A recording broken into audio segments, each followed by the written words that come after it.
பொங்கல் தொகுப்புடன் ரொக்கமாக 1000 ரூபாய் வழங்க வேண்டும் என அதிமுக பொதுச் செயலாளர் எடப்பாடி பழனிசாமி வலியுறுத்தியுள்ளார்.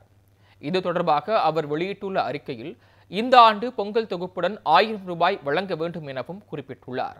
அதேவேளையில் மிக்ஜாம் புயல் மற்றும் கனமழையால் பாதிக்கப்பட்டுள்ள சென்னை உள்ளிட்ட தென் மாவட்டங்களை சேர்ந்த அனைத்து குடும்ப அட்டைதாரர்களுக்கும் பொங்கல் தொகுப்புடன் 5000 ரூபாய் வழங்க வேண்டும் என்றும் அவர் கூறியுள்ளார். எண்ணூர் முகத்துவாரத்தில் பரவிய கச்சா எண்ணெய் படலத்தால் வாழ்வாதாரம் பாதிக்கப்பட்ட மீனவ குடும்பங்களுக்கு பொங்கல் தொகுப்புடன் 5000 ரூபாய் வழங்க வேண்டும் எனவும் வலியுறுத்தியுள்ளார்.